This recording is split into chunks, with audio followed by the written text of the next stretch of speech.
Hello everyone, स्वागत है आप सभी का रैक एजुकेशन में। हम लोग कक्षा 10 के मैथ का अध्याय नंबर 4 पढ़ रहे थे, द्विघात समीकरण ना, क्वाड्रेटिक इक्वेशन। इसमें मेन चीज़ मैंने पढ़ा दिया था, बस क्वेश्चन कराना बाकी है ना।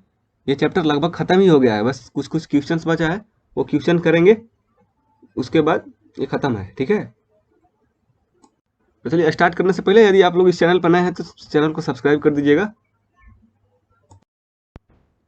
तो आइए क्वेश्चन करते हैं। पहला क्वेश्चन है आपका, दो ऐसे क्रमागत विषम धनात्मक पूर्णांक ज्ञात कीजिए जिनके वर्गों का योग 290 हो। देखिए, क्रमागत विषम संख्या मतलब सम संख्या तो आपको पता है, जो 2 से भाग लग जाए 9, और विषम संख्या जो जैसे 1, 3, 5 ये सब है। अब क्रमागत विषम संख्या मतलब अगर 3 लिए तो उसके बाद आपको 5 ही लेना पड़ेगा ना। 1, 3, 5, 7 यही है ना। क्रमागत मतलब एकदम लाइन से। धनात्मक मतलब प्लस वाला लेना है, माइनस नहीं ना। -1, -3, -5 नहीं लेना है, सिर्फ प्लस लेना है। तो अब कौन सा लेना है? दो ऐसे क्रमागत बोला है ना। अब ये तो हम लोग को पता नहीं। मान लीजिए मैं किसी एक को x मान लेता हूँ, तो ये क्या होगा? x + 2 होगा ना। आप ही सोच के देखिए, 2 जोड़ने पे ही आगे बढ़ रहा है ना। इसलिए दो ऐसी क्रमागत विषम पूर्णांक ज्ञात कीजिए। तो मान लीजिए पहली संख्या, माना पहली संख्या बराबर x, इसलिए दूसरी संख्या क्या हो जाएगा? x + 2 हो जाएगा ना, क्योंकि बोला है कि दो क्रमागत लेना है, तो दूसरी संख्या x + 2 हो जाएगा। अब बोल रहा है कि जिनके वर्गों का योग 290 हो। वर्गों का योग, इनका योग नहीं, इनके वर्गों का योग। तो आप लिखेंगे, क्योंकि क्वेश्चन में बोला गया है ना,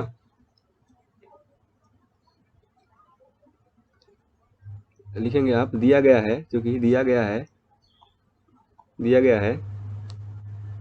कि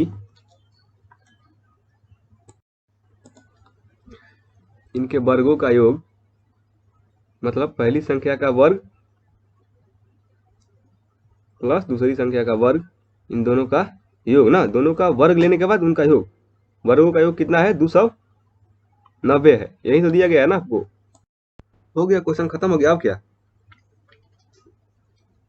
इतना पता चल गया तो आपको समीकरण मिल गया ना। समीकरण मिल गया तो अब तो हल कर ही लेंगे। क्या करना है अब? क्या करेंगे आप? इसको तोड़िए।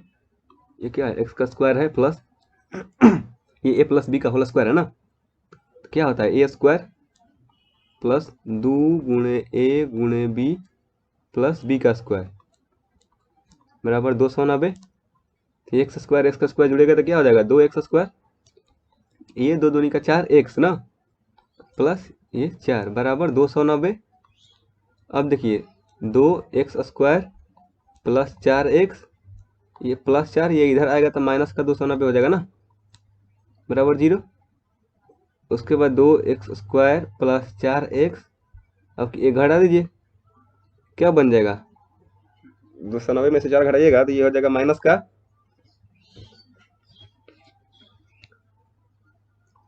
286 बराबर 0। अब देखिए, दोनों में, सब में, तीनों में 2 कॉमन है ना। 2 कॉमन निकाल लीजिए, आसान हो जाएगा ना। ये सब ऐसा कॉमन दिखता है तो सबसे पहले हटा देना चाहिए, ये सब ध्यान देना चाहिए।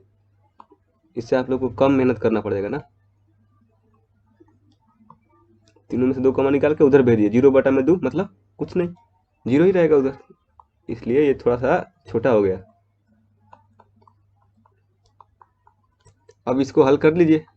अब इसका हल नहीं कर लेंगे, आपको गुणनखंड विधि से अगर करना है, देखिए गुणनखंड होता है तो होता है, नहीं तो फिर अपने पास तो वो सूत्र है ही, -b + -√b²/2 उससे तो किसी का भी निकल जाएगा। तो सबसे आसान होता है गुणनखंड विधि ना, सबसे आसान होता है। तो ये करके देखते हैं पहले, गुणनखंड होता है कि नहीं। अगर नहीं होता है तो फिर हम लोग को वो सूत्र लगाना है लंबा वाला। गुणनखंड कैसे करते हैं? पहले हम लोग इसको यहाँ पे जो है कुछ नहीं है ना, तो एक है, एक में 143 में गुणा करेंगे तो इतना ही रहेगा, 143। उसके बाद 143 को इस तरह से लिखना है ना, इसको इस तरह से लिखना है गुणनखंड करके कि गुणा करने पर -143 आए, जोड़ने या घटाने पर +2 आए ना। तो सबसे पहले इसका गुणनखंड कीजिए। देखिए इसका गुणनखंड क्या हो सकता है।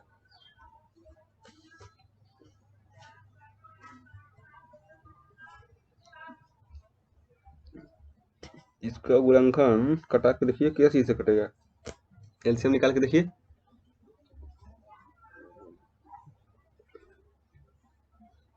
हम्म, 11 एक बार में जाएगा तो कितना बचेगा।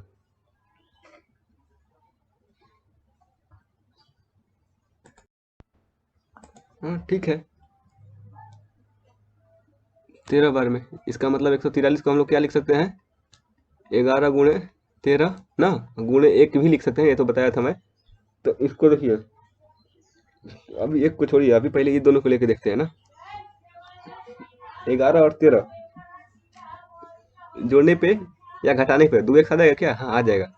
प्लस में 2x आएगा, मतलब कि बड़ा वाला के साथ प्लस रखना है ना। प्लस का 13x माइनस का 11x ना, तभी ना ये जिसका चिन्ह बड़ा है वहाँ पे 2x आएगा।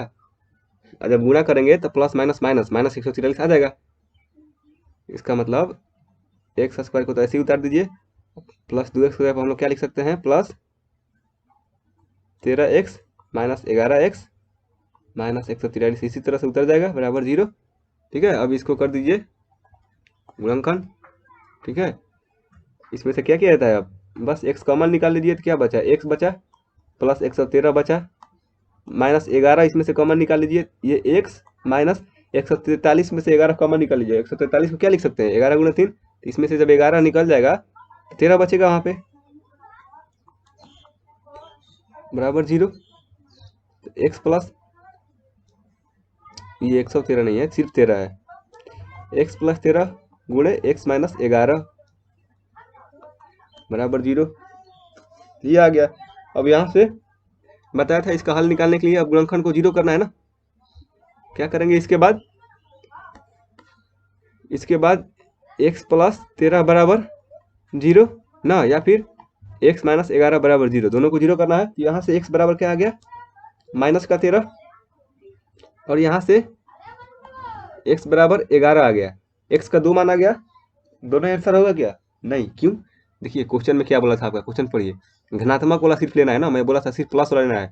तो x का अगर माइनस में आ गया तो आप लोग लिखेंगे x ऋणात्मक है, क्योंकि संख्या ऋणात्मक है, इसलिए इसको नहीं ले सकते ना। इसलिए हम लोग का पहली संख्या क्या हो जाएगा, पहली संख्या क्या हो जाएगा अपना, x जो था वो 11 ले लेंगे ना, ये ऋणात्मक नहीं लेंगे। पहली संख्या 11 हो जाएगा तो दूसरी संख्या क्या हो जाएगा, पहली संख्या 11 हो गया तो दूसरी संख्या 11 में 2 जोड़ना है ना, x प्लस 2 है तो 13 हो जाएगा। ये दोनों आंसर हो जाएगा ना, संख्या ही निकालना था। लिखेंगे अतः क्रमागत विषम घनात्मक पूर्णांक 11 और 13 है ना, ये लिख देंगे आंसर अंत में। ठीक है, हो गया। आगे बढ़ते हैं ना, अगला क्वेश्चन। ये देखिए, ये मस्त क्वेश्चन है ना। क्या बोल रहा है, एक ऐसे आयतकार पार्क को बनाना है जिसकी चौड़ाई इसकी लंबाई से 3 मीटर कम हो ना, चौड़ाई लंबाई से 3 मीटर कम हो। इसका क्षेत्रफल पहले से निर्मित समद्विबाहु त्रिभुजाकार पार्क जिसका आधार आयतकार पार्क की चौड़ाई के बराबर तथा चौड़ाई 12 मीटर है, तो इससे 4 वर्ग मीटर अधिक हो। अच्छा, देखिए आकृति भी बनाया है ना। तो इस आयतकार पार्क की लंबाई और चौड़ाई ज्ञात कीजिए। तो देखिए ये फिगर आप लोग को दिया गया है, इसमें क्या बताना है कि जो ये आयतकार जो आयतकार है ना, तो इस आयत का जो चौड़ाई है वो लंबाई से 3 मीटर कम है ना। तो इसका मतलब लंबाई 3 ज़्यादा होगा ना। अगर चौड़ाई 3 मीटर कम है, इसका मतलब लंबाई 3 मीटर ज़्यादा है, तो हम लोग चौड़ाई को x मान लिया, लंबाई को x प्लस 3 कर दिए। आप लंबाई को x मान के चौड़ाई को x माइनस 3 भी कर सकते हैं ना, उससे भी आंसर वही आएगा, सेम ही आएगा, उससे कोई फर्क नहीं पड़ेगा। तो हम लोगों ने इसको आसान करने के लिए ऐसा कर दिया कि चौड़ाई कम है, इसका मतलब लंबाई ज़्यादा है ना। तो चौड़ाई को x मान लिया, लंबाई x प्लस 3 हो गया। उसके बाद क्या कर रहा है क्वेश्चन, देखिए उसके बाद कर रहा है इसका क्षेत्रफल ना, इसका क्षेत्रफल जो है पहले से निर्मित एक समद्विबाहु त्रिभुज ना, ये पहले से ये बना हुआ एक समद्विबाहु त्रिभुज है, समद्विबाहु त्रिभुज मतलब इसका दोनों भुजा आपस में बराबर है ना। तो बोल रहा है कि समद्विबाहु त्रिभुज पार्क जिसका आधार आयतकार पार्क की चौड़ाई के बराबर है तथा ऊंचाई 12 मीटर है। तो इसके बारे में बोल रहा है ना, इसके बारे में कि इसका जो आधार है, ये जो आयत है इसका चौड़ाई के बराबर है ना। इसका मतलब ये जो चौड़ाई है इसी के बराबर है और इसका ऊंचाई 12 है। समझ गया ना आप क्वेश्चन को। एक आयत था, मैंने आयत बनाया, ठीक है, एक आयत बनाया, ठीक है, एक आयत बनाया जिसका लंबाई 3 ज्यादा है चौड़ाई से, चौड़ाई x मान लिया तो लंबाई x + 3 हो जाएगा। अब बोल रहा है कि इसी के चौड़ाई के जितना बराबर ना, इसी के ऊपर एक त्रिभुज बनाया गया, समद्विबाहु त्रिभुज मतलब दो भुजाएं आपस में बराबर है और इसकी ऊंचाई जो है वो 12 है, ये 12 है ना। तो ये लंबाई पे नहीं बनाना है त्रिभुज, ये इसे त्रिभुज नहीं बनाना है, आपको चौड़ाई पे बनाया ना। बोल रहा है कि इसका जो आधार है वो चौड़ाई के बराबर है और इसकी ऊंचाई 12 है। प्लस में ये बोल रहा है, एक और चीज बोल रहा है इस क्वेश्चन में कि जो क्षेत्रफल है, इसका क्षेत्रफल मतलब आयतकार का क्षेत्रफल उससे ना, ये जो त्रिभुज है उससे 4 वर्ग मीटर अधिक है। मतलब कि आयत का क्षेत्रफल त्रिभुज के क्षेत्रफल से 4 वर्ग मीटर ज्यादा है। तो क्या बोल रहा है, क्वेश्चन में कह रहा है कि आयत का क्षेत्रफल बराबर त्रिभुज का क्षेत्रफल प्लस 4। त्रिभुज के क्षेत्रफल से 4 वर्ग मीटर ज्यादा है, अधिक है। वर्ग मीटर मतलब मीटर स्क्वायर ना, क्षेत्रफल है ना, तो मैं बताया था ये इसका मात्रक होता है, वो मीटर गुणे मीटर लिखा जाता है। ये क्वेश्चन में बोल रहा है, बस आप ऊपर में लिख दीजिएगा, दिया गया है कि आयत का क्षेत्रफल बराबर त्रिभुज का क्षेत्रफल प्लस में 4 ना, यही दिया गया है। अब इसको बनाना तो बहुत ही आसान हो गया। अब आप लिख दीजिए आयत का क्षेत्रफल क्या है। आयत का क्षेत्रफल है लंबाई गुणे चौड़ाई x + 3 गुणे x। आयत के क्षेत्रफल के नीचे ये बराबर है, आयत के क्षेत्रफल के नीचे लिख दीजिए लंबाई गुणे चौड़ाई। लंबाई है x + 3, चौड़ाई है x ना। त्रिभुज का क्षेत्रफल क्या हो गया, 1/2 गुणे आधार गुणे ऊंचाई ना, यही ना होता है त्रिभुज का क्षेत्रफल। आधार क्या है, आधार इसी के बराबर है ना, नीचे वाला जो चौड़ाई है इसका चौड़ाई है x। क्वेश्चन में ही तो बोला था चौड़ाई के बराबर है,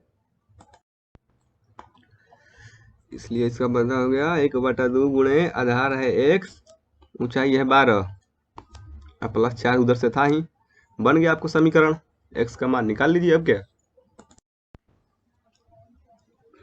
गुणा कीजिए, x में गुणा होगा तो x² प्लस 3 में x में गुणा होगा तो 3x बराबर, देखिए ये 2 6 बार में कट गया, 6 में x में गुणा होगा 6x प्लस 4।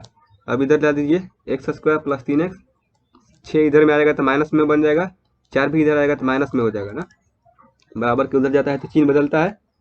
अब देखिए प्लस 3x माइनस 6x कितना हो जाएगा, प्लस माइनस माइनस जिसका चिन्ह बड़ा है वो लिखा जाएगा। 6 में से 3 गया 3x माइनस का 4 बराबर 0। अब इसका गुणनखंड कर दीजिए, गुणनखंड विधि से निकालना आसान है, इसलिए गुणनखंड विधि से निकालते हैं। क्योंकि 4 जो है -4 ना, -4 को इस तरह से लिखना है कि -3 आ जाए जोड़ने या घटाने पे, गुणा करने पर तो 4 आ जाए ना। तो ठीक है, 4 को क्या लिख सकते हैं, 2 गुणे 2 गुणे 1, ठीक है। अगर हम दो एक साथ ले लें, ये ले लेना तो ठीक है, गुणा करने पर 4 आ जाएगा, लेकिन जोड़ने पे 3 नहीं आएगा। इसलिए ये क्या कर सकते हैं हम लोग, ये दोनों को एक संग ले लेना, 2 दूनी का 4 एक साथ ले ले और एक अकेला ले ले, तो 4 में 1 में जब गुणा करेंगे तो ये आ जाएगा और घटाने पे 3 भी आ जाएगा ना। तो अब देखिए माइनस लाना है गुणा करने पर, इसमें माइनस में 4 लगा देते हैं ना, इसमें प्लस ले लेते हैं। क्यों, क्योंकि यहाँ पे जब माइनस करेंगे तो -4 + 1 करेंगे तो -3 आ जाएगा ना, तो जोड़ने पर -3 भी आ जाएगा। इसलिए x² और -3x का क्या लिख देंगे हम लोग, माइनस का 4x प्लस का 1x, और इसको इसी तरह उतार दिया जाता है। दोनों में से x कॉमन निकाल लेंगे तो क्या बचेगा, यहाँ पे x, यहाँ पे क्या बचेगा माइनस का 4 ना, यहाँ से x कॉमन निकाल लिए, फिर प्लस ये दोनों में से क्या कॉमन निकालेंगे, 1 कॉमन निकाल लीजिए, सिर्फ 1, x माइनस का 4 बराबर 0। अब देखिए ये दोनों में से क्या कॉमन है, x माइनस का 4 कॉमन है। अब यहाँ क्या बच जाएगा, x प्लस, यहाँ से सब x - 4 चला गया तो क्या बचा, सिर्फ x बचा। फिर यहाँ से x-4 चला गया तो क्या बचा, +1, ये बराबर 0 हो गया। अब क्या करना है, अब जब x-4 बराबर 0 ना, फिर एक बार x+1 बराबर 0, दोनों को करते हैं ना, गुणनखंड को 0 के बराबर करके x का मान निकालते हैं, यही तो करते हैं। तो उधर जाएगा तो x बराबर 4 हो जाएगा, ये उधर जाएगा तो x बराबर -1 हो जाएगा। यहाँ पर लिखना होगा आपको, चूंकि x जो है चौड़ाई है ना, x बराबर चौड़ाई ना बराबर -1 लिखेंगे, ऋणात्मक नहीं हो सकता ना,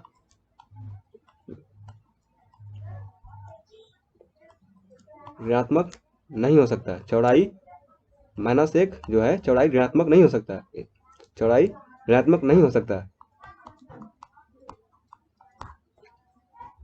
इसलिए चौड़ाई क्या होना चाहिए, 4 होना चाहिए ना, 4 मीटर होना चाहिए। तो ये वाला नहीं ले सकते, ये वाला लेंगे, ठीक है। तो चौड़ाई ये हो गया, तो अब लंबाई क्या हो जाएगा, तो चौड़ाई ये है तो लंबाई क्या हो गया, लंबाई बराबर क्या था, x+3 था ना, तो x का मान 4 आया तो 3 जोड़ दीजिए, 7 आ गया, 7 मीटर। देखिए यही पूछा था आपसे, लंबाई और चौड़ाई निकालिए। ये चौड़ाई x था तो लंबाई कितना है, x-+3 था। यहाँ पे आप ऊपर में लिख भी सकते हैं कि माना चौड़ाई बराबर x तो लंबाई बराबर x+3, वो लिखने की इसे जरूरत नहीं है, फिगर दिया है, अगर नहीं दिया रहता तो हम लोग को लिखना पड़ता, इसी में क्वेश्चन में ही दे दिया है। ठीक है, समझ में आ गया होगा ना, लंबाई चौड़ाई निकालना था, निकल गया। ये आंसर देखिए, आंसर ये लिखना है आपको, इसलिए पार्क की चौड़ाई बराबर 4 मीटर और उस लंबाई बराबर 7 मीटर होगी, ये लिख के फाइनल आंसर है। अब देखिए ये क्वेश्चन एक छूट गया था, इसको करते हैं, इसका मूल ज्ञात करना है ना। आइए सबसे पहले इसको बनाते हैं। ऐसे क्वेश्चन को क्या करना होता है, तो सबसे पहले बाटा का जोड़ निकालिए इसको ना, x है, ये बाटा में कुछ नहीं है तो 1 है, क्या हो जाएगा x² प्लस का 1 बराबर 3, x² प्लस 1 बराबर क्या हो जाएगा, इसको उधर भेजेंगे ना, भागा में है तो उधर जाके गुणा में बदल जाएगा ना, फिर x² ये बराबर की इधर है आ जाएगा तो क्या हो जाएगा, माइनस का 3x हो जाएगा, +1 तो पहले से ही था, बन गया द्विघात समीकरण। इसको अब हल करना है आपको, उसी तरह इसको भी उसी तरह बटा का जोड़ निकालिए, क्या है x गुणे x माइनस का 2, ये x माइनस का 2 हो जाएगा, माइनस का x ना, बटा का जोड़ निकालना आता है ना, इसको इसमें से भागा देते हैं, फिर जो भी आता है उसमें 1 से गुणा करते हैं, बराबर 3।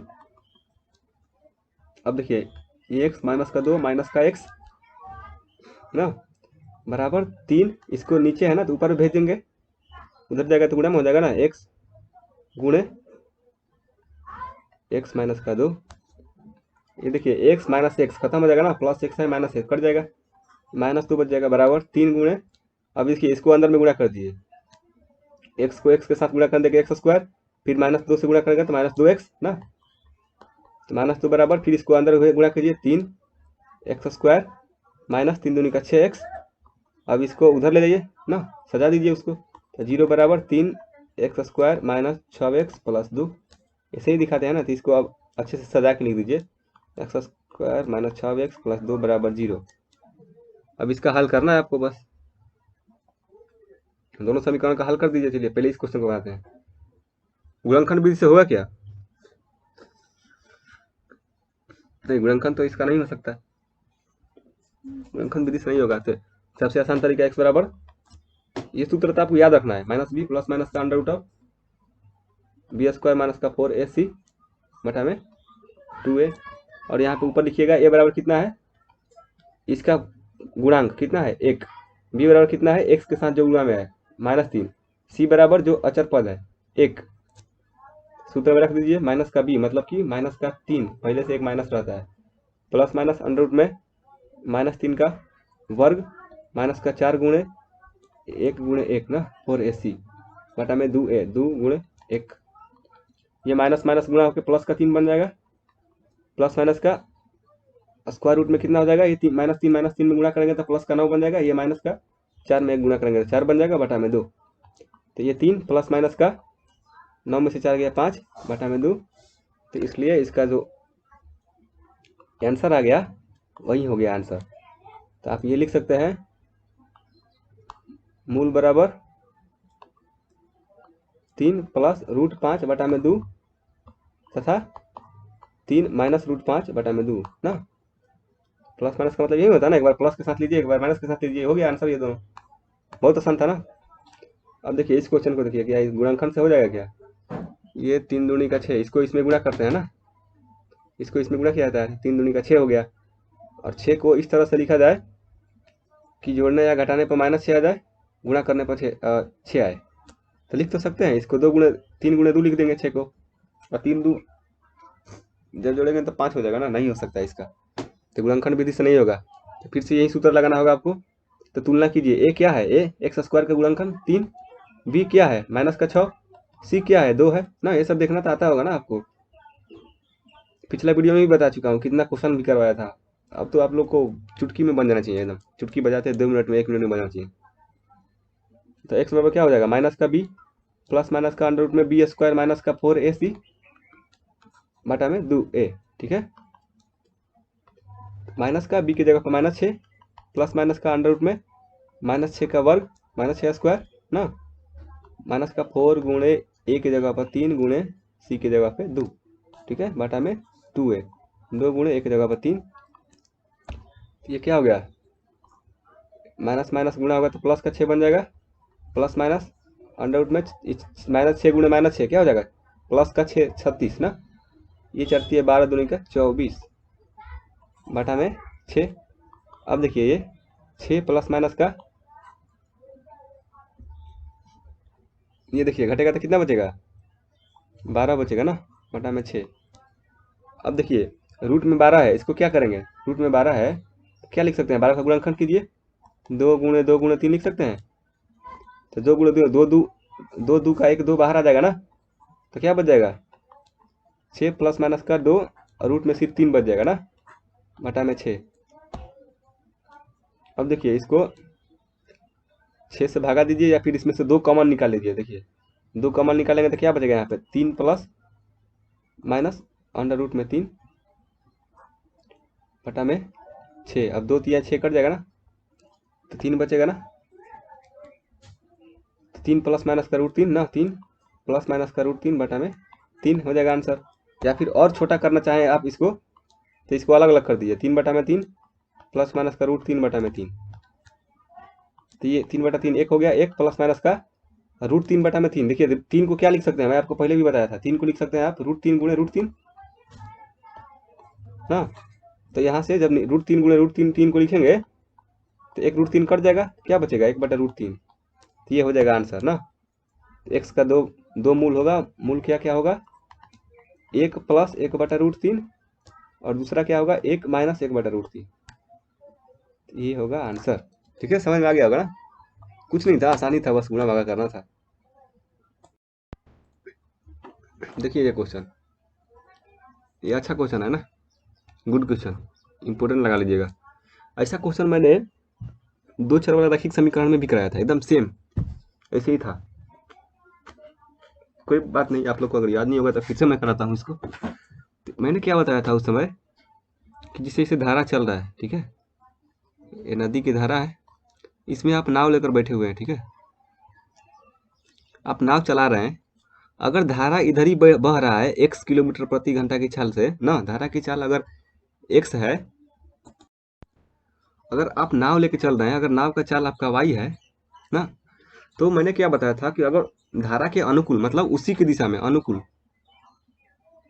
मतलब धारा की दिशा में अगर इधर ही चल रहे हैं ना, तो अगर आप धारा की तरफ ही चल रहे हैं, धारा भी तेजी से चल रहा है, तो आपको और बहा के लेके चला जाएगा ना, तेजी से हो जाएगा, तो कुल आपका x प्लस वाई हो जाएगा ना चाल, आपकी नाव की असली चाल कितना हो जाएगा, x प्लस वाई बढ़ जाएगा ना आपका। और वहीं अगर आप नाव लेकर चल दिए उल्टी दिशा में, अगर नाव आपने इधर चल दिया और धारा उधर जा रहा था, तो आपकी चाल घट जाएगा ना, y माइनस का x हो जाएगा ना। तो यहाँ पे कुछ लोग का डाउट ये आ रहा था ना कि सर y माइनस एक्स क्यों लेते हैं आप, x माइनस वाई क्यों नहीं लिखते, क्योंकि देखिए नाव की चाल ज़्यादा होगा ना धारा की चाल से।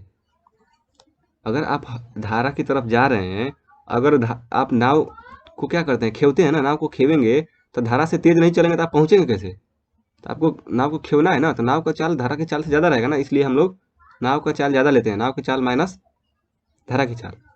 तो इस क्वेश्चन को कैसे करते हैं हम लोग, याद कीजिए, माना कि माना कि धारा की चाल बराबर x है किलोमीटर प्रति घंटा में ना। फिर क्या करते थे, नाव की चाल स्थिर धारा में ना, याद हो आपको तो स्थिर धारा में पहले निकालते थे। स्थिर धारा मतलब जब धारा नहीं चल रहा है, स्थिर धारा में हम लोग वाई मानते थे ना, लेकिन यहाँ पे वो जो वाई था, वाई मानने की जरूरत नहीं है, यहाँ पे आपको दे दिया है कि 18 किलोमीटर प्रति घंटा है, तो इसलिए यहाँ पे आपको मानने की जरूरत नहीं है। तो ये क्या दिया है आपका 18 किलोमीटर प्रति घंटा ना, ये मानने की जरूरत नहीं है, ये मत लिखिएगा, मैं यहाँ पर बस आपको समझाने के लिए बता रहा हूँ। अब बताइए नाव की चाल अब धारा के साथ चला, स्थिर धारा में था ना ये, तो अब धारा में चल दिया नाव, तो नाव की चाल धारा के अनुकूल में क्या होगा, धारा के अनुकूल में क्या हो जाएगा, अनुकूल मतलब धारा की तरफ जाएगा तो वो बढ़ जाता है, x प्लस वाई हो जाता है, तो x प्लस 18 हो जाएगा किलोमीटर प्रति घंटा में ना। उसी तरह आप यहाँ लिखेंगे नाव की, इसका मतलब होता है ना कि पूरा उतारना है ना, इसे पूरा समय लगेगा, इसलिए मैं ऐसे कर दे रहा हूँ। नाव की चाल धारा के प्रतिकूल, इसका मतलब होता है इसके नीचे यहीं उतरना है आपको, ठीक है।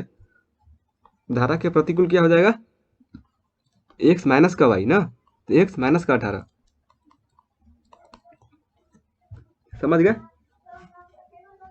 अब क्या बोल रहा है, आपको नदी है, आप नदी के मान लीजिए चौड़ाई जो भी हो, आपको दे रहा है कि इधर से उधर जाना है आपको ना, कितना दूर चलना है, 24 किलोमीटर, दूरी 24 किलोमीटर। तो बोल रहा है कि धारा के प्रतिकूल जाने में जो दूरी लगा वो अनुकूल जाने की अपेक्षा 1 घंटा ज़्यादा लगा, क्योंकि धारा आपको उल्टी दिशा में लेके जा रहा है, तो आपका चाल कम है तो कम ही दूर जाएंगे ना, समय ज़्यादा लग जाएगा ना, इसलिए 1 घंटा अधिक समय लगता है, ठीक है। तो घबराने की बात नहीं है, 1 घंटा ज़्यादा लगे चाहे कितना भी लगे, हम लोग बना लेंगे ना। तो इसका क्या तरीका था, याद कीजिए।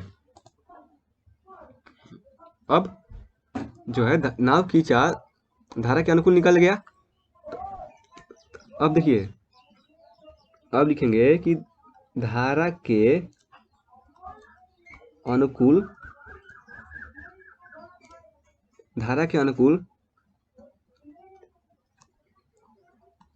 नाव के द्वारा लिया गया समय ना, नाव के द्वारा लिया गया समय मतलब धारा के अनुकूल जाने में कितना समय लगा, तो समय बराबर क्या होता है, आपको पता होगा, समय बराबर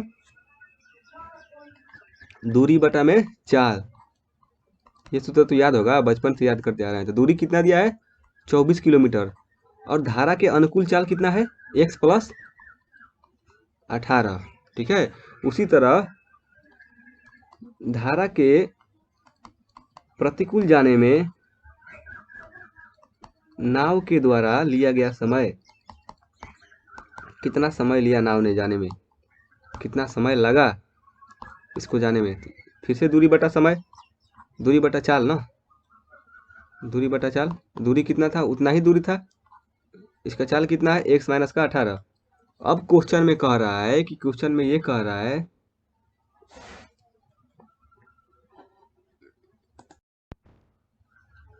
तो आप लिखेंगे दिया गया है कि क्वेश्चन में दिया गया है ना, क्वेश्चन में दिया गया है कि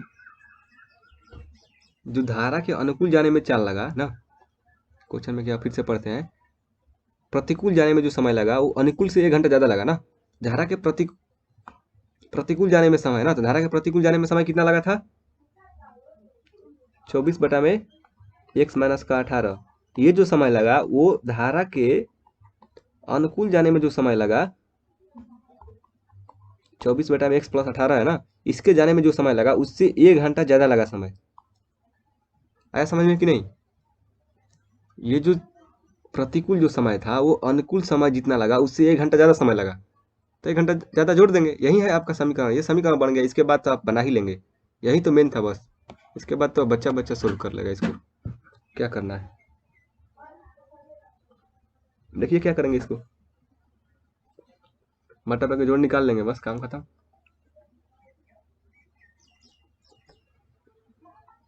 चौबीस बटा में एक्स माइनस का 18 बराबर, उसको इधर ला दीजिए, ठीक है। तो माइनस में हो जाएगा ना, माइनस में 24 बटा में एक्स प्लस का 18 बराबर 1 बचेगा उधर, ठीक है। अब इसको फटफट कीजिए, इसमें ज़्यादा समय मत लगाइए। 24 इसमें से बाहर निकाल लीजिए ना, 24 इसमें दिख रहा है कॉमन, बाहर निकाल लीजिए। क्या हो जाएगा, 1 बटा में एक्स माइनस का 18 माइनस 1 बटा में एक्स प्लस का 18 बराबर 1। 24 को बाहर ही रखेंगे, इसका बटा का जोड़ निकालेंगे, एक्स माइनस का 18 गुणे एक्स प्लस का 18 हो जाएगा, ठीक है। एक्स माइनस का 18 में से जब भागा देंगे इसमें तो कितना आएगा, एक्स प्लस का 18, एक्स प्लस 18 में 1 से गुणा करेंगे तो एक्स प्लस 18 ही रहेगा, ठीक है। माइनस माइनस जब भी आता है तो ब्रैकेट लगाना चाहिए, नहीं तो गलती होता है। एक्स प्लस का 18 में जब भागा देंगे एक्स प्लस 18 से तो एक्स माइनस का 18 बच जाएगा ना, बराबर 1, ठीक है।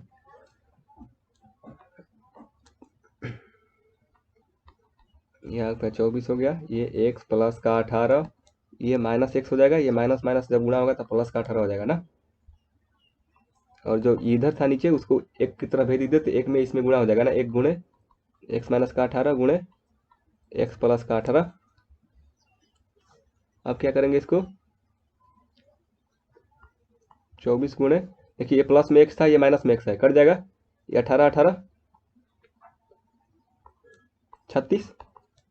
अब इसको देखिए गुणा कीजिए, ए माइनस बी ए प्लस बी के सूत्र में बैठ रहा है, ए माइनस बी ए प्लस बी क्या होता है, ए स्क्वायर माइनस बी स्क्वायर होता है ना। तो ए प्लस बी ए माइनस बी बराबर ए का स्क्वायर माइनस बी का स्क्वायर, ये सूत्र होता है। 24 में 36 में गुणा कर दिए और 18 18 गुणा कीजिए, जल्दी से इसको लिखिए। देखिए मैंने गुणा करके लिख दिया, ये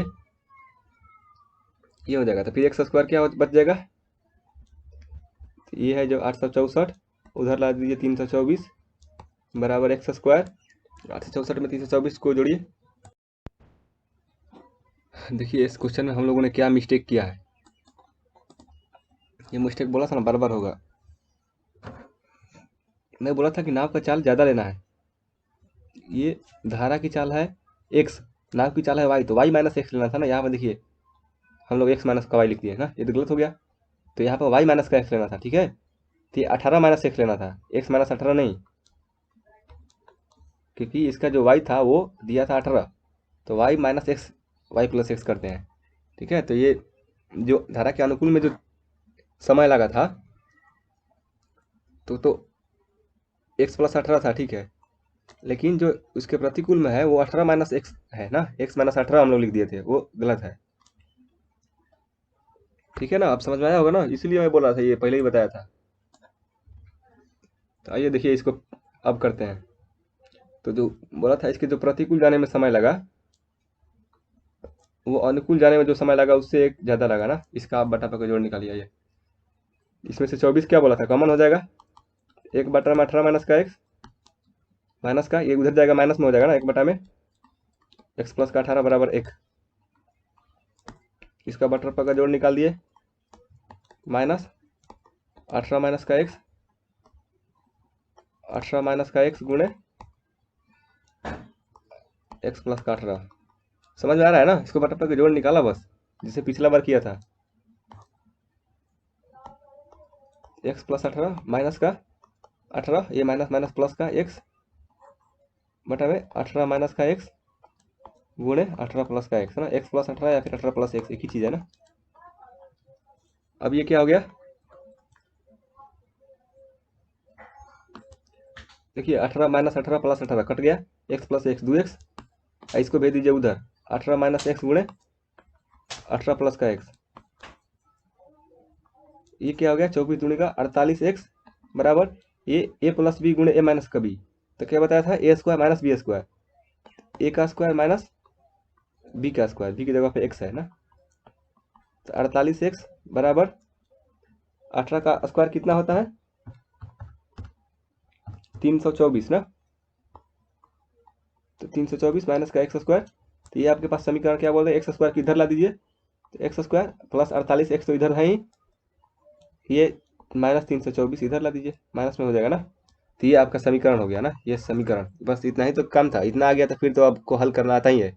इतना तक ही मेन है ना, इतना तक समझ जाइए, उसके बाद ये तो कोई भी सूत्र से बन जाएगा, ठीक है। आगे देखिए, इसका प्रयास करते हैं। गुणनखंड विधि से बनेगा क्या? गुणनखंड विधि से कैसे बनाया जाता है? 324 का गुणनखंड करना होता है ना। यहाँ पे एक है ना, तो एक में 324 में गुणा करेगा तो 324 रहेगा ना। 324 का गुणनखंड कीजिए, एलसीएम निकाल के कर लीजिए।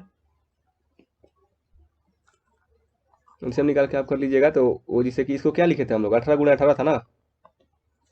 फिर इसको 18 को लिख दीजिए, 2 × 9, 2 × 9। और भी आप लिख सकते हैं, 2 × 9 को 3 × 3, फिर 2 × 3 × 3। ये हो गया इसका गुणनखंड। अब इसको इस तरह से लिखना है कि जोड़ने या घटाने पर 48 आ जाए, गुणा करने पर 324 आ जाए। अगर ये वाला आपको कठिन लगता है ना, तो वो सूत्र पर बैठा लीजिए, -b + -√PS का -4ac/2 है, उससे भी निकल जाएगा। देखिए इसको कैसे किया जाए। अगर हम लोग ये तितली का 9 दूनी का 18 एक साथ ले लें, 9 दूनी 18 और तितली का 9 दूनी का 18, 18 जोड़ने पर तो 36 हो जाएगा। 48 लाना है ना हम लोग को, तो हम लोग क्या कर सकते हैं, 2 × 3 एक साथ अगर ले लिया जाए, 2 × 3 = 6, और ये 2 × 3 = 6, 6 × 9 = 54। अगर 6 और 54 ले लिया जाए तो गुणा करने पर तो 324 आ जाएगा, और 54 में से जब 6 घटाएंगे तो 48 भी आ जाएगा। हाँ सही है। देखिए 54 और 6 लीजिए, तो इसमें देखिए समय लग सकता है ना, इसको थोड़ा सोचना पड़ता है। इसलिए बोला था आप लोग को कि अगर दिक्कत हो रहा है ना, तो कक्षा 9 में गुणनखंड एक अलग ही चैप्टर है, बहुत सारा क्वेश्चन उसमें दिया है, उसको थोड़ा अभ्यास कीजिए, आपका अभ्यास बढ़ जाएगा ना, तो बनने लगेगा क्वेश्चन। इसलिए x² 48x को क्या लिख सकते हैं, प्लस का 54x माइनस का 6x ना। प्लस 54 में प्लस लगा रहे हैं, माइनस नहीं, क्यों? जिसका बढ़ होता है उसका चिन्ह आना है, तो यहाँ पे प्लस ही रखना है ना, इसलिए।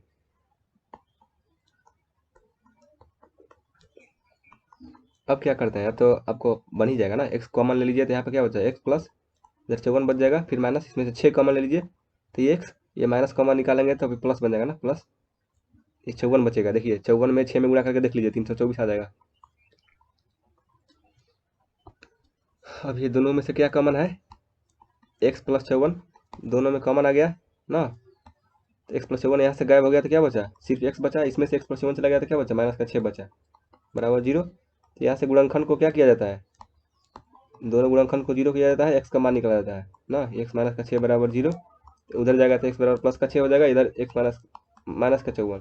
तो यहाँ पे आप लिखेंगे कि x नाव की चाल है, तो नाव की चाल ऋणात्मक में नहीं हो सकता। नाव की चाल, सॉरी धारा की चाल है ना, x धारा को चाल मारे थे हम लोग, ध्यान से देखिए, x धारा की चाल था और वही निकालना था कि धारा की चाल ज्ञात कीजिए। तो x का मान हो गया हम लोग का धारा की चाल। तो धारा की चाल ऋणात्मक नहीं हो सकता, इसलिए अतः धारा की चाल 6 किलोमीटर प्रति घंटा होगा ना। ये वाला आंसर हो जाएगा। समझ गए होंगे ना, कुछ नहीं करना था, बस x का मान निकालना था, मेन था यही समीकरण लिखना। और इसमें यह ध्यान रखिएगा कि वो नाव की चाल ज़्यादा लेना है ना, y - x लिखना है। अब 4.3 पूरा खत्म कर लीजिएगा, जो भी बचा था 4.3 में, मैंने बोला था कुछ कुछ ऐसा क्वेश्चन बनवा ही दिया हूँ एक, अब बना लीजिएगा ये भी, और ये भी जो भी बचा था ये सब करा लीजिएगा। ये आयु जैसा क्वेश्चन जो है, ये सब मैंने 2 वाला रैखिक समीकरण में ही बनवाया है ना। तो 2 वाला रैखिक समीकरण बहुत ही इंपॉर्टेंट चैप्टर था, पहले ही बताया था मैंने। ये सब भी बना लीजिएगा। ये सब सारा क्वेश्चन 11 क्वेश्चन है, सबको कंप्लीट करना है। ऐसा क्वेश्चन मैं नहीं बनवाया हूँ, तो ये जब क्वेश्चन बनवाऊंगा उस समय बता दूंगा कैसे बनाते हैं। अगर आपको 8 क्लास में पढ़े होंगे तो थोड़ा बहुत अभ्यास होगा, तो आप कर सकते हैं इसको। फिर भी घबराने की कोई जरूरत नहीं ना, मैं तो बनवाऊंगा ही ना फिर से। चलिए आगे बढ़ते हैं। देखिए ये भी एक अच्छा क्वेश्चन है। बोला एक 13 मीटर व्यास वाले एक वृत्ताकार पार्क है ना। अच्छा 13 मीटर व्यास का एक वृत्ताकार पार्क बनाइए, एक वृत्त बनाइए जिसका व्यास, मतलब कि ये होता है ना व्यास, सबसे जो ज़्यादा दूर लंबाई जिसका होता है, ये इसका केंद्र है। ये जो आधा होता है उसको त्रिज्या बोलते हैं ना, तो ये व्यास है। ये 13 मीटर का है, 13 मीटर। बोल रहा है कि पार्क की परिसीमा, परिसीमा मतलब कोई भी इसकी सीमा पे ना, कोई भी इसका परिमाप पे एक बिंदु पर एक खंभा इस प्रकार गाड़ना है कि इस पार्क के एक व्यास के दोनों अंतः बिंदुओं पर बने फाटकों ए और बी। अच्छा, ये जो व्यास है, व्यास के दोनों अंतः बिंदु पर दो फाटक बना हुआ है, फाटक लगा हुआ है ना, दरवाजा लगा हुआ है दो ठो, ए और बी, ए और बी दो फाटक लगा हुआ है। तो एक ऐसा खंभा गाड़ना है ना, खंभा कहीं इधर कहीं होगा ना, कहीं भी मान लीजिए, यहाँ पे मान लीजिए मैंने पी मान लिया, पी बिंदु है, एक खंभा है यहाँ पे ना। तो जिसे इसको जमीन बनाएंगे ना, जैसे कि ये मैंने ऊपर से देख रहा है ना, ये जमीन पे मान लीजिए ऐसा है ना वृत्ताकार, जमीन पे है, ये जमीन हो गया। तो जमीन पे आपको एक खंभा गाड़ना है, एक इसे खंभा गाड़ना है, और ये खंभा जो जो वृत्त है, इसके जो कोई व्यास ये होगा, मान लीजिए व्यास है जो इसके केंद्र से है। देखिए, तो ये मैं जमीन कॉपी पे बनाएंगे तो सही से नहीं थिएगा ना, जमीन पे जाइएगा तब पता चलेगा ये। तो ये जो ए बी दो दरवाजा लगा हुआ है यहाँ पे दो दरवाजा है, यहाँ पे भी दरवाजा है ना पार्क में जाने के लिए। ये दोनों दरवाजा से जो दूरी है इसका ना, तो दोनों की दूरिया का अंतर 7 मीटर हो, मतलब कि 7 मीटर का अंतर हो ना। अगर एक का दूरी x है तो एक का दूरी कितना होना चाहिए, x प्लस 7 होना चाहिए ना, तभी ना दोनों का अंतर होगा, तो अंतर मतलब घटाने पे 7 आएगा। मैं आपसे बोला कि आपके और आपके बहन के जो आयु है वो दोनों का अंतर 5 वर्ष का है। इसका मतलब क्या, अगर आपका आयु x है तो आपकी बहन का आयु x प्लस 7 होना चाहिए, तभी ना दोनों का अंतर जो बड़ा होगा, मतलब उसमें से घटाएंगे तो अंतर 7 आएगा। उसी तरह ये मान लीजिए पी खंभा मैंने मान लिया कि यहाँ पे है, तो इससे जो ये इसका दूरी है ये, और एक दूरी हो गया ये, तो आपको दिख रहा है कि ये ज़्यादा पास में है, तो ये ज़्यादा छोटा है, तो इसको मान लिया हमने x, तो ये क्या होगा x प्लस 7 होगा। तो आप लोग क्या मानेंगे कि माना खंभे की ना, माना खंभे की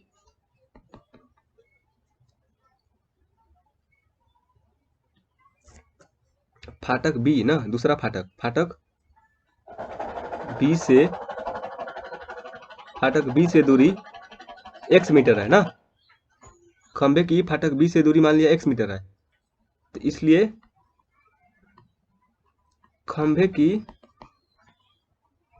फाटक ए से दूरी क्या हो जाएगा, फाटक बी से दूरी x है तो ए से दूरी क्या हो जाएगा, x प्लस 7 हो जाएगा।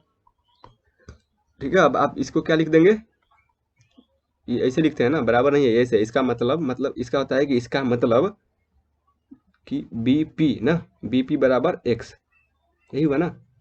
और इसका मतलब क्या है, ये AP बराबर x प्लस 7, ये हो गया, इतना हो गया ना। और व्यास दिया था आपका ये, तो एक त्रिभुज बन गया। अब देखिए ये यहाँ पे 90 डिग्री का त्रिभुज बनता है। ये क्वेश्चन इंपॉर्टेंट इसलिए लिखा हूँ, इसीलिए लिखा हूँ कि आपको ये याद है कि नहीं, आप भूल गए हैं या याद है।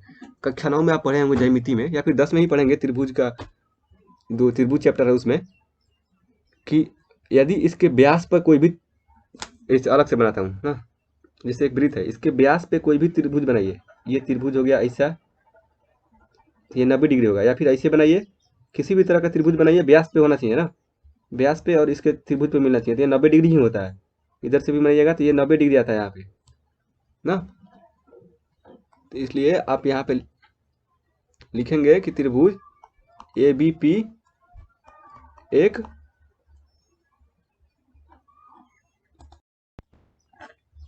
समकोण त्रिभुज है।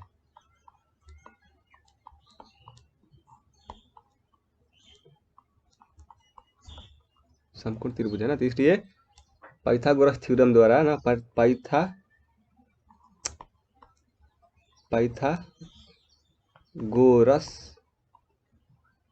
पाइथागोरस प्रमेय है ना, पाइथागोरस प्रमेय के द्वारा जो AB का वर्ग होगा वो AP का स्क्वायर प्लस BP का स्क्वायर, ये तो पता ही होगा ना। ये तो नहीं पता होगा तो फिर आप लोग क्या पढ़ाई कर रहे हैं, इसको तो याद करके रखना है ना। अब यहाँ से सूत्र लगा दीजिए।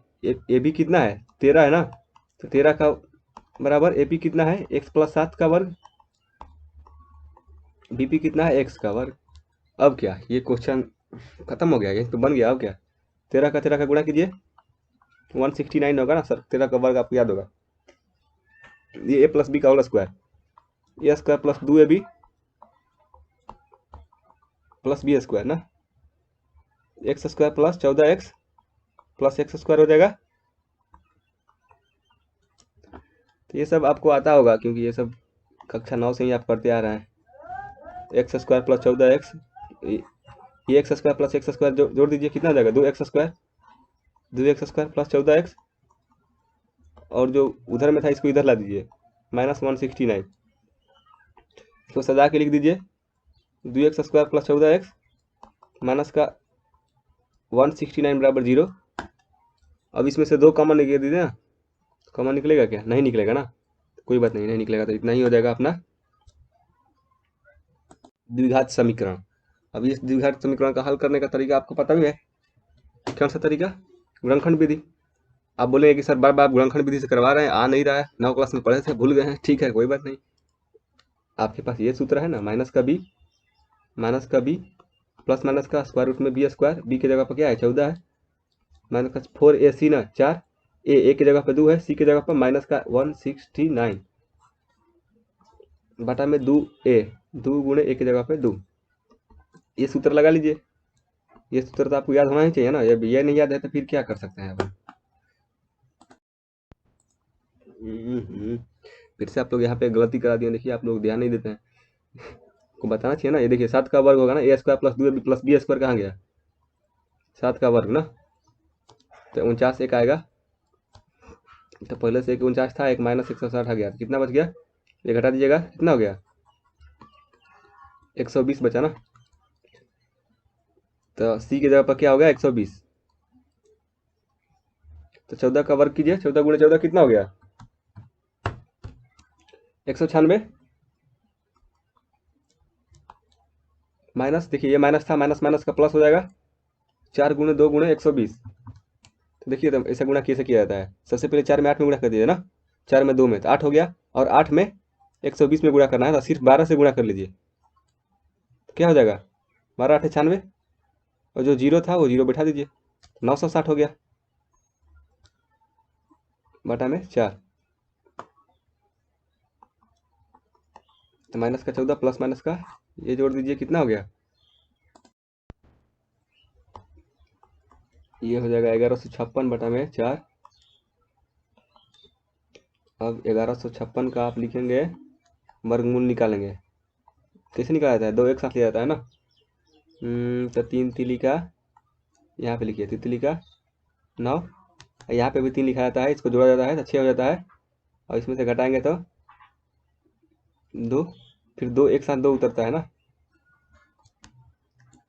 अब यहाँ पर क्या चीज़ रखा जाए कि जिसको गुणा करने पे 256 आ जाए, देखिए यहाँ पर 4 लिख दीजिए, 1 2 3 4 पारा पर रख के चेक करते हैं ना, तो हम लोग 4 रखेंगे तो आ जाएगा, देखिए 4 4 का 16, फिर 6 4 24 1 25, यानी कि 4 बार में सब कट गया, मतलब कि 34 हो गया इसका, तो ये बाहर निकलेगा तो 24 34 हो जाएगा, 34 गुणे 34 ना,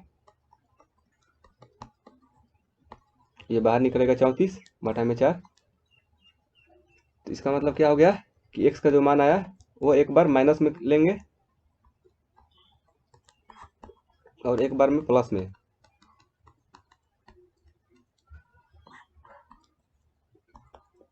तो ये क्या आ गया माइनस का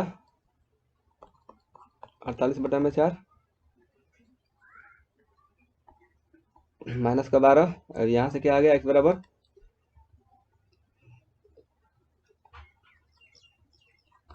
5। देखिए क्या क्वेश्चन था, x दूरी था ना अपना, x दूरी था, तो दूरी कभी माइनस में होता है क्या, नहीं होता है ना, आप लिखेंगे दूरी ऋणात्मक नहीं हो सकता, इसलिए जो दूरी है वो 5 ही होगा ना। आपसे पूछा क्या था, आंसर क्या निकालना था, दोनों फाटकों की दूरियां ज्ञात कीजिए, दोनों फाटकों की दूरियां, तो x बराबर 5 हो गया ना, सॉरी, तो ये x बराबर 5, ये क्या हो गया 5 7 12 ना, दोनों फाटकों की दूरिया क्या हो गया 5 मीटर और 12 मीटर आंसर। ठीक है, समझ गए होंगे ना। सारा क्वेश्चन हम लोगों ने बना चुका है। अब ये चैप्टर खत्म होता है। इसका सारांश देख लीजिए हम लोगों ने क्या क्या पढ़ा था। इसको द्विघात समीकरण कहा जाता है। इसका एक मूल होता है अल्फा, तो अल्फा अगर मूल है तो इसमें रखने पर ये मूल 0 होगा ना। ये तो हम लोग बहुपद में ही पढ़े थे। पी एक्स बराबर कोई भी है एक्स के power 2 plus B X plus C, तो एक रखने पर अगर वो 0 आ जा रहा है तो इसका मतलब वो उसका हल है। तो जो अल्फा है तो इसका मूल है ना, हल मतलब मूल, तो अल्फा रखने पर वो 0 आ जाएगा। उसी तरह द्विघात बहुपद के शून्यक और द्विघात बहुपद के मूल एक ही चीज होता है, दोनों शून्यक को ही मूल बोला जाता है। फिर शून्य के बराबर प्राप्त कर सकते हैं, ये सब हम लोग किए हैं। पूर्ण वर्ग से भी कर सकते हैं, इस सूत्र से भी निकाल सकते हैं, यदि ये 0 होगा तभी सूत्र निकलता है ना। फिर ये है एक द्विघात समीकरण के ये तीनों बताया था ना। तो हम लोग ये चैप्टर खत्म कर चुके हैं, बस एक और बचा हुआ है ना 4.1 मैं आप लोग को बनवा दूंगा, ठीक है, उसको भी बताऊंगा। इसके अगला भाग एक और बनाऊंगा छोटा सा। इसके बाद इतना पर चैप्टर खत्म है। ठीक है, आप सभी का बहुत बहुत धन्यवाद। अच्छे से पढ़िए, अच्छे से मेहनत कीजिए, सारा क्वेश्चन बनाइए, बनाएंगे तभी, जितना अभ्यास करेंगे उतना ही अच्छा आपको क्लियर होगा। मैं पहले ही बताया था मैथ में पकड़ पाना है तो अभ्यास की जरूरत करेगा। ठीक है, तो बहुत अभ्यास कीजिए, मैथ से डरना नहीं है, मैथ बहुत आसान है। चलिए, थैंक यू।